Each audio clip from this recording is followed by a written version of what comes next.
because I'm very angry about it. And number 3 says that although the immigration officer had also found you a job in Sarnia, you insisted that you were going to move to Thunder Bay and did so in the face of the protests of Bert Rondo, your Department of Immigration counselor. In making this move, he abandoned both job and the apartment which he had found for you, resulting in a waste of time, energy, and funds involved. That's a lie. Bert Rondo is an officer of the immigration. He doesn't protest me for moving anywhere. He never did. He simply said the rules about moving. If you move because you're sponsored by government, then we cannot help you in another city. I'm assigned to your case. Be careful if you're going to get a proper job, solid job, you don't get fired or anything like that. That's all he said. This is again BS, okay?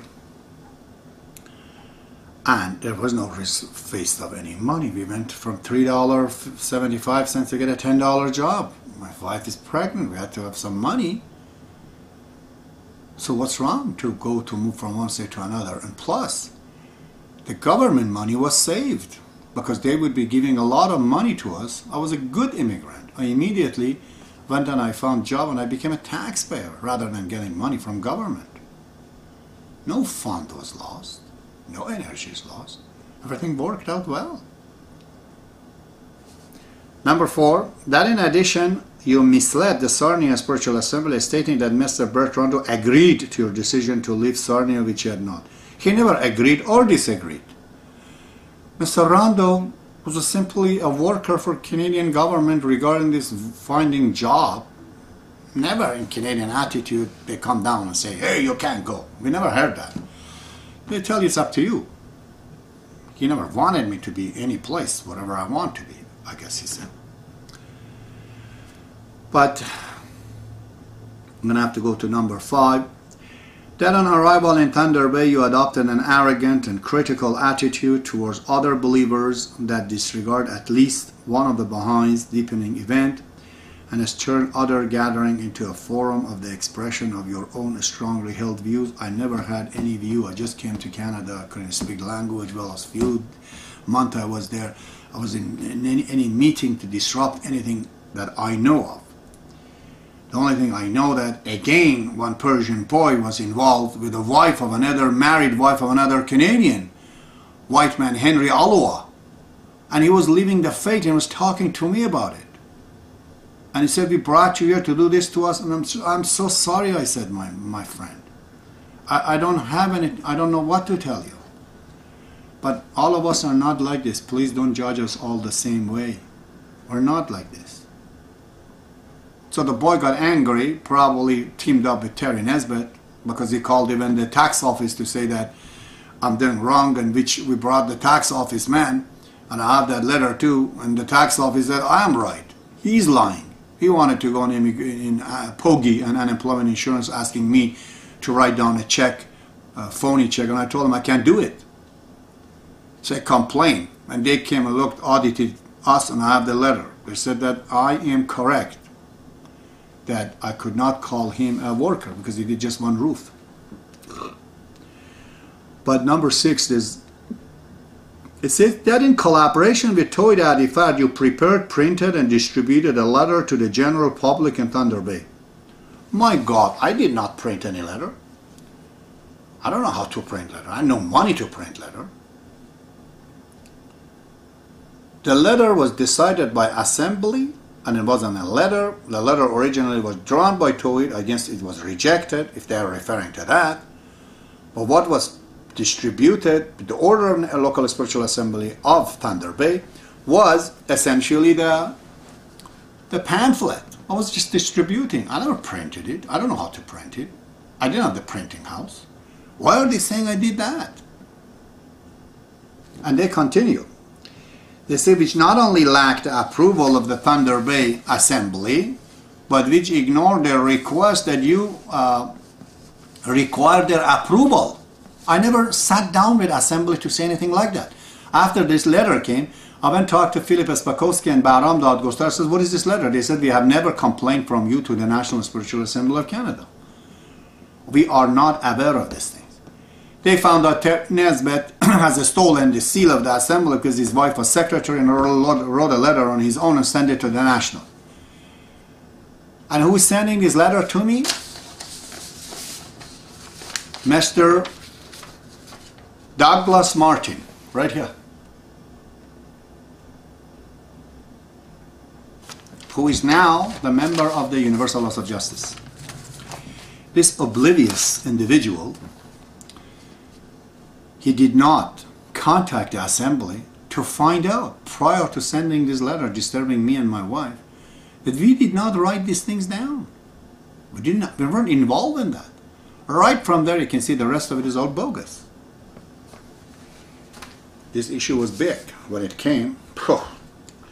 You're as an immigrant, you're just coming to Canada and you're a sponsor, whatever. National Spiritual Assembly of the Baha'is, they're calling you non-Baha'i and they weren't getting rid of you. And what are you going to do? My wife got scared, Tawhid got scared, everybody, the whole thing was dispersed. This is the National Spiritual Assembly for you in the teaching cause. They're stopping the teaching. So I decided to leave Thunder Bay and go and to Kitchener, and I said, that's enough with religious activity, goodbye. I said, baha'u'llah, there's something wrong with your system. It's got to be fixed. I was really getting into it, studying to see what is going on. I went and increased my English language to read the writing of Shoaib and see what's going on. I couldn't find an answer. Difficult. How do we know? We just know the universal laws of justice is infallible and national we have to obey, and this is what national says. Very, very, very discouraging. So, as I said, I lost my job because of, thanks to Terry Nesbitt, and I went and found a job at Mr. Seamless Eavesdropping, where I saw John Gervais, Jack, which I told you in the beginning, the first one, introduction, number 3 of this series, I spoke about that. But Jack, he taught me everything I knew about this business of siding. I became his helper. I was a installer myself, but I accepted to be his helper because I want to learn everything from him. He wanted to make me Baptist and gave me a book. I gave him Tiff in the Night, and he came in and said, you know, we might be like those Jews that Jesus came and didn't accept. We might be just like them. Maybe Jesus has come. I said, you know, it's up to you to judge, Jack. We're a friend. And next year, Mr. Seamless, I left. I found this Jaroslav guy. I went from Mr. Seamless, went bankrupt. So we all lost our job. I one job in a fellow called Fanti Cabinet. In 2 weeks I was there. I saw this Jaroslav, Czechoslovakian guy, very good guy. I told him I want to do business because I've learned how to do salesmanship. I learned it, how to knock the doors and this and that. Harvey Taylor taught me how to do it. Actually, Harvey Taylor didn't teach me. Who taught me is another gentleman, a Baha'i, taught me to do that. So,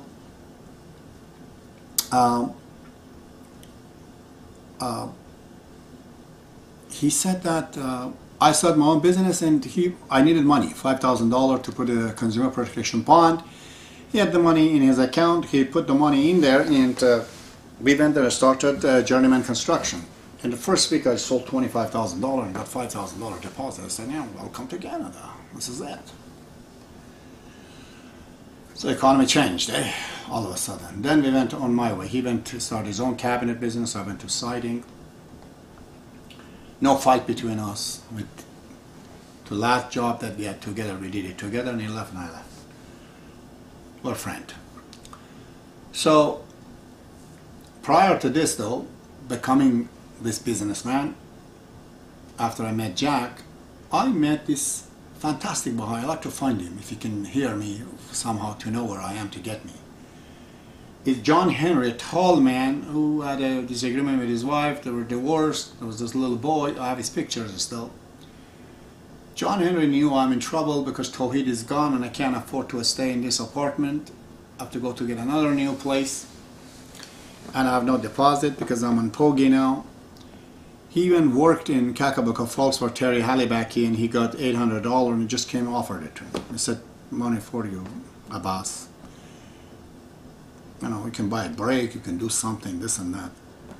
I was so amazed. I said, John, I did not ask for any money. He said, that's okay, you keep it. But boy, I needed it because I had to go and pay the deposit to this Mormon's fellow who wanted to rent me his apartment on the back of the street, Archibald Street. I remember we had a old car, 1979. This jack in the middle of the winter came and changed the starter for me. They were really trying to help me. Hey, this is a Canadian who's not a Baha'i, and that's one Canadian like that. He told me Canada is very pretty good, and he started knocking the door to teach me how he talks during that teaching project that we had for the first few days. Me and John Henry was one team to knock the door and talk to people and distribute that Baha'i letter. And there I saw that he talks to people very friendly. This became the base that later on Harvey Taylor had no job. He said, there's no job. The only way I can keep you, Abbas, is that you knock the door and try to get some job. And I knocked the door and I got a lot of contract for him. He became a salesman.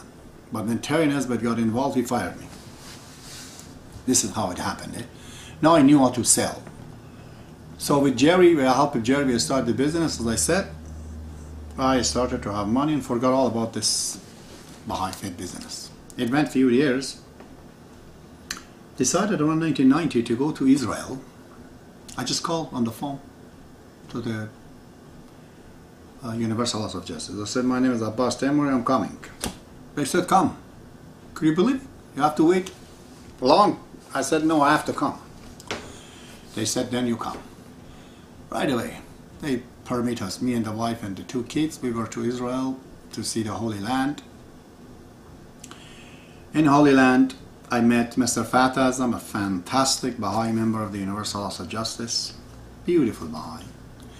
And then I saw another fantastic American, Mr. Dunbarn, who was the member of the Universal House of Justice. He explained how difficult life is for him, because he's a doctor, his wife's a doctor, they were in Colombia, there were thousands of people teaching.